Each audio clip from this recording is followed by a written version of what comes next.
Hello, Dr. Dave back with you again. I've got a new computer and I'm using it to write my book on Frank Morris and the Anglin brothers, and I wanted to read you a little bit of the foreword and kind of help you understand this timeline of this Frank Morris and the Anglin brothers thing, and make it maybe seem a little bit more connected to reality, because it's long and convoluted, as I've mentioned before, and that makes it difficult for some people to understand.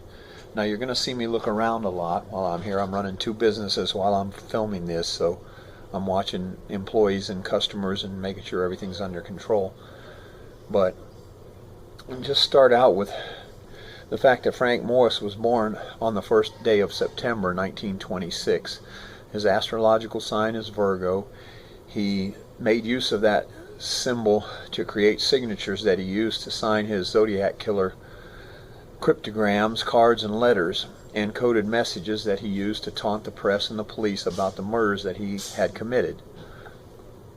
Those signatures and symbols contain keys to his identity hidden within them. Until now, no one has been able to find his identity within his cryptograms. As he told me, they are looking in the wrong place. My identity is not in the body of the letters, it is in the signatures that I put on the letters. And I've showed you in several of my videos how Frank's initials are in the signatures that he put on the letters. I'll give you a link for that. You can go look at the video. Okay, let's move our focus to Frank's childhood. Frank was abandoned by his parents when he was a child, and he was orphaned when he was 11 years old. Now, there's not a lot of information out there on Frank, and when there is, it's difficult to get. It appears that there are some accounts that he may have been abandoned as young as 4 years old, and he reported that that had a traumatic effect on his life, losing his parents. I remember Frank telling me that he could barely remember his mother, but if he was 11 at the time, that would have been in the 30s, 1930s. And at that time he was sent to live in foster homes where he told me that he suffered severe beatings and abuse at the hands of his foster parents.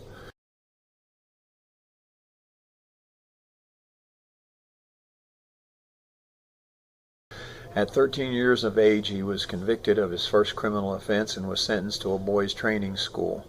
This was the same boys' training school where Charles Manson spent time as an inmate. There is significance in the number 13 that appears throughout Frank's life. He elucidates and refers to this in his Zodiac killer cards and letters to the press. We'll see more on that as we go on in my book. Again, Frank was born in 1926. His reform school life spanned, to the best that I can calculate, up to about 1945. Now, when he was 19, he got his first real prison sentence, so those timelines kind of come together there. I don't know how long he was in that prison, but I do know he was released around 1945 or 46 on good behavior. Now, that was the time of the Moonlight murders of Texarkana, which Frank told me that he was the phantom, the masked phantom that committed those murders.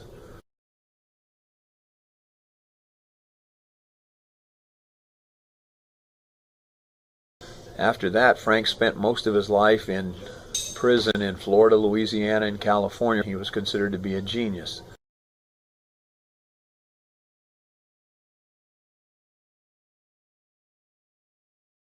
But the man would spend his life using his intellect for such things as armed robbery, drug possession, breaking and entering, bank robbery, prison escape, airline hijacking, murder, and serial killing, along with his friends, the Anglin brothers. As mentioned previously, his genius mentality landed him some real prison sentences in Louisiana and then Florida. He was considered to be an escape artist. On 1/18/1960, he landed a sentence in America's supposedly unescapable prison, Alcatraz. That date is important because it occurs 3 days before my birthday. And Frank once spoke to me about that. I'll give you more on that later in the book. From what Frank told me back in the summer of 1972, he liked Alcatraz a lot more than he liked the Florida State Penitentiary system. It seems he was made to work long hours in the hot sun on cattle ranches in Florida. If you study the Zodiac killer's past murders, you'll see that the image given to this kind of person is one of a desperate, terroristic strongman. In reality, the man I met was really just a cold, calculating killer who was nothing more than a genius coward who would let the bullets and knives, or even his friends, do the dirty work for him. It seems that he may have gotten as much pleasure out of watching a murder as he did out of doing the crime himself. But then again, he may have made his friends hold a gun on his victims while he did the dirty work with the knife. Still a very cowardly act, in my opinion. Frank would rarely pick on anyone who knew how to fight back, which is probably the reason why I'm still here to write this book.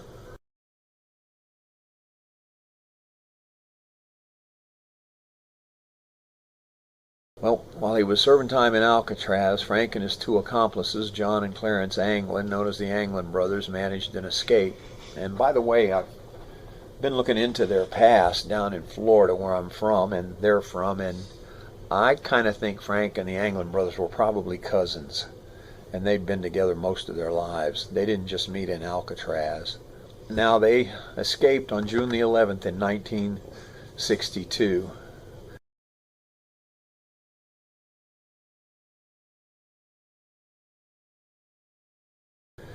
I want to keep that timeline in mind. I would have been about 9 years old at the time.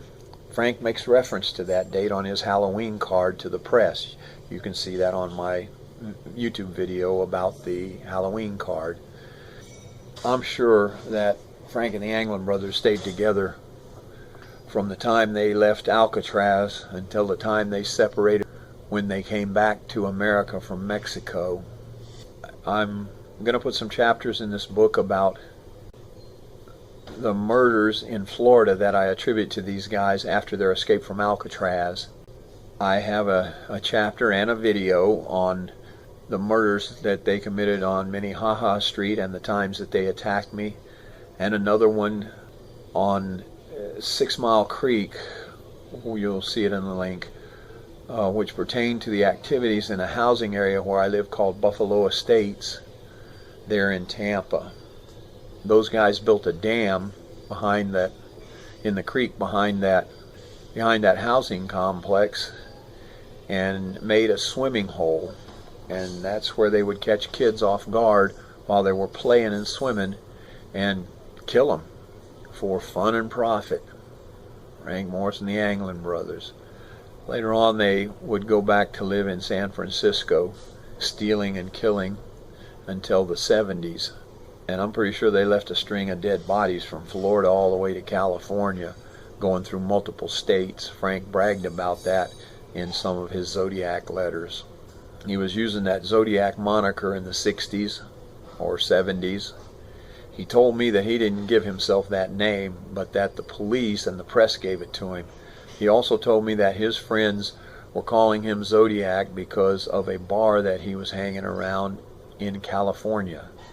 The name of the bar was the Zodiac Lounge. I did some research on the internet and found that there was a lounge called Zodiac in California where people were coming up missing after leaving the lounge. That had to be the same lounge that Frank was talking about and hanging out at.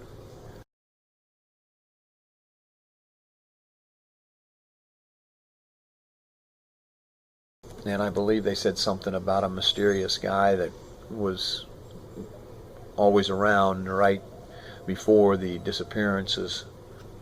Now, after that, I think Frank became concerned about the FBI and the U.S. Marshals closing in on him.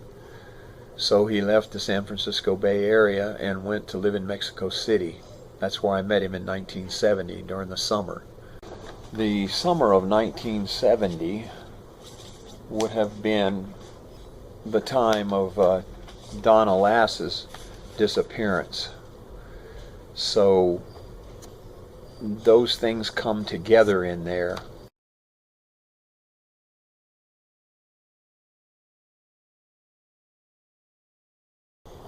In 1971,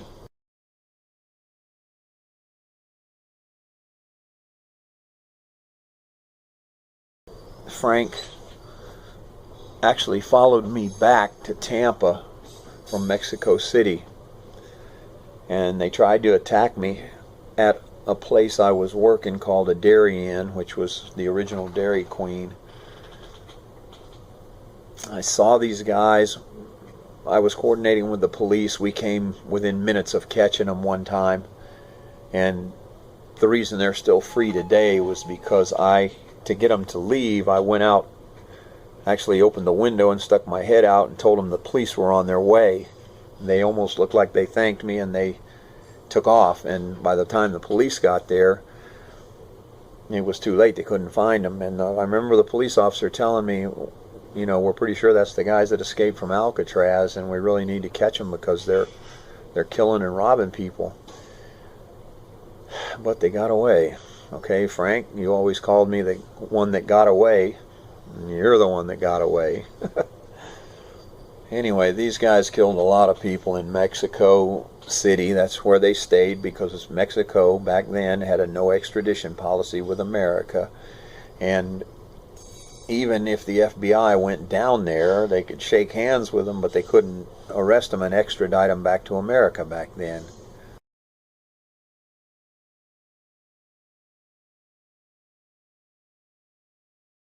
I mean, Frank thought of everything. He buried Donna Lass on a state line, and I believe it's also a line between two counties, in a graveyard that's not a graveyard, but that is a graveyard. There's more on that in my videos on Donna Lass. And he said that they will never dig her up, and they won't, because I tried to take the police to the grave, and they're not very cooperative. Something else I wanted to tell you that I just recalled here recently was that Frank Morris and the Anglin brothers, they were attacking me on Minnehaha Street in Tampa. You can see that on the link here. And after a few attacks, and things got quiet for a few days, and then one day I was in my bed on the porch and I heard a noise, and I looked up, and there they are, standing there leaning against the screen and smoking cigarettes. So immediately went into defensive mode, and Frank he was looking sideways like this, smoking his cigarette, and he goes, don't worry about it, we're not going to do anything. You know, suddenly I felt like he had become my friend, but that was the split personality. I had never dealt with that before. I was only 4 or 5 years old. And he said, the thing that I recalled, because I believe I've told you this story before, but the thing I didn't recall before was that he told me that the Anglin brothers were going to get some money out of a bank in Alabama. And I remember going, what's Alabama? Because I was only 5 years old. I didn't even know what Alabama meant. I wasn't familiar with states or any of that. I hadn't gone to school yet. And back then, you could opt out of kindergarten and pre-K. I wanted to go, but my parents never sent me.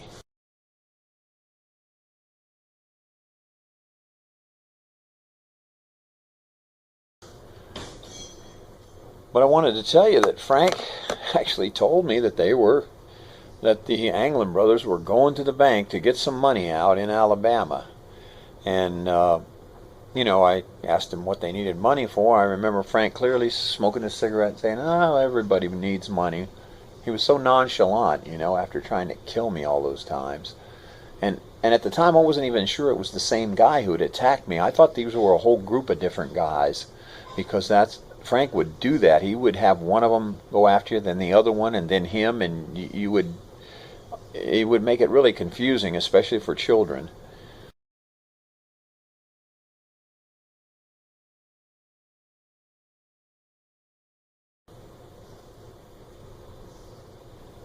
And if you'll look up the geography on that bank robbery, the one that they supposedly used a toy gun, to rob the bank, which they didn't. It was a real gun.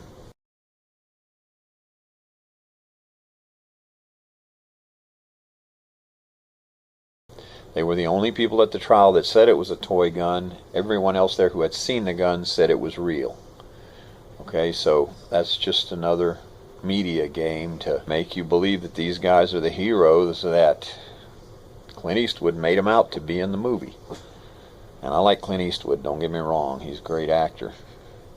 But anyhow, the bank, if you do some research, you'll find that the bank is in Columbia, Alabama, which is on a state line with Georgia. And I believe there's a Columbia, Georgia. Now, I don't know if it's in the same area or not. And I believe there's a county line that runs through. I mean, Frank was smart about confusing law enforcement by involving these jurisdiction issues, which would make police departments from each side of that state line, have to pass information back and forth to each other in an age when the only way they could have done it was probably with a long distance phone call, and they didn't have cell phones. They probably didn't even have radio contact with each other, just because it was a completely different state. But anyway, Frank knew how to use those things to his advantage, and it's just amazing to me that he actually was telling me that they were going to rob that bank in 1958.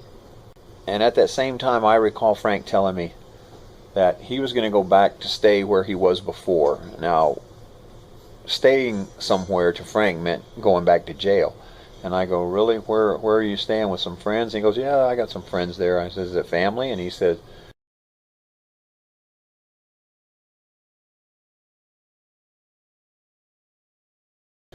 no, I don't have any family there, but they're friends. I mean, I knew them before when I was there. And I go, you been there before? And he goes, yeah, I stayed at that place before. And I go, so when are you going back? He goes, I don't know. And I go, so how do you know you're going back? And he goes, well, they're going to come for me. And I said, what do you mean? He goes, oh, they're coming for me. I know they're coming. I mean, he knew he was about to get arrested and get sent back to prison, because he was all of them were on an escape at the time. Then they eventually ended up in Alcatraz. I've told you about that date. 62, they escaped. And by the way, Frank Morris is listed as a dead person. He told me, you're talking to a dead man. He said, take a look at me, you'll know what dead people look like. And if you don't believe me, go up there to San Francisco and look up the files, and you'll find out they have a death certificate on file for me. And I go, so how does that happen? He goes, it's just the way bureaucracy can screw things up. He had it in for bureaucracy and government and everything that was organized. So, I just wanted to give you that little forward. That's part of the forward out of my book. I don't want this video to get too long, but I'll try and run through quickly again that, in 62 he got out, he went to Florida, he was killing kids and people down there. When I get back down to Florida, I'm going to film some areas where I actually saw some of the grave sites of the kids that he buried. And we almost dug one of them up. I'll tell you that story too. But then after that, somewhere in there, we stopped seeing him and the Anglin brothers, and I think they went back to California, and that would have been late, mid 60s, and that's when the Zodiac killer thing started in California, and he played that game up until the late 60s. I think when he killed Paul Stein, he was already living in Mexico City, and he was commuting back and forth. Made a big deal to me and bragged about how he could go anywhere he wanted and no one could stop him. That his freedom that he had after being in prison all of his life was a thing of pride for him, because he had got that himself. He'd earned it by escaping from prison. Well, a lot of innocent people had to die because of this guy for no reason. And I remember I started to tell you that he started showing up where I was at work, and we almost caught him. But anyway, the guy I worked for moved me to another restaurant because he wanted these guys to lose track of me. And right after he moved me, the lady who stayed there working in my place became a missing person. So we're assuming that she was a Zodiac victim also. Another one of Frank and the Anglin brothers' victories. And there was actually a point there where Frank would post those two guys in front of that Dairy Inn, and they would just be watching me. And the lady there said, "That guy's got murder in his eyes, David. He's going to kill you." And I called the police, but they got out of there before the police got there. But, you know, they kept showing up. So one day I just thought, well, I'll give them a gesture of friendship and see what they do. So I reached out the window and handed him an ice cream cone. "Hey, come here. Have an ice cream cone. It's hot out there." And he kind of softened up. This was John Anglin. He come over and he took the ice cream cone, and he was walking back to his post and looking at the ice cream cone like he was going to eat it. Kind of reminded me of a little kid who really wanted that ice cream cone. And I saw him look up. Obviously he was looking at Frank, and Frank motioned to him, but I didn't see Frank. Frank would stay out of sight because he knew at that time that if I saw him I would know him, because I had just seen him probably a few weeks before that in Mexico City. This is really bizarre to me because I'm just remembering this within the last few days, okay? And that lady that lost her life was a very sweet lady, and she was 74 years old. You know, that was just totally senseless. But John got his message from Frank and kind of looked a little bit angry, and he took the ice cream cone and threw it in the garbage can. And he didn't even bother to look back at me because, you know, I don't think he wanted to give me a rude look after I'd done something nice for him. The Anglin brothers seem to have a good side to themselves, and I think maybe just for me, because there was a time, I don't know if I've told you this story yet or not, there was a time when Frank sent John to come into my house, and he did, on Minnehaha Street, and my dad was sitting there cleaning his gun. And make a long story short, John Anglin ended up on his back on the porch trying to get away from us because he thought my dad was going to shoot him. And I kind of motioned to him to get out the door, and he found his escape. I don't know, I'd like to think maybe that a lot of the times I escaped from those guys was because he was repaying the favor. I hope this video helps you understand more about these killers and how they work, and this long timeline and all the convolutions that go on here. And those of you who are loyal subscribers and watch all of my videos, you should be getting a really, really big picture of how this whole puzzle is coming together by now. The trolls, of course, you're never going to understand anything. You know, it's come to my attention that you're some other type of mental illness like what Frank had, only, I don't know, you take it out on YouTube or something. Anyway, you folks have a nice day, and I'll make another video for you soon. The only thing that keeps coming up is more attacks and more attacks. I don't know how many stories can I tell about attacks. Sometimes I find it hard to believe myself, but they keep coming back to me. This guy was woven all throughout my life. Thank you.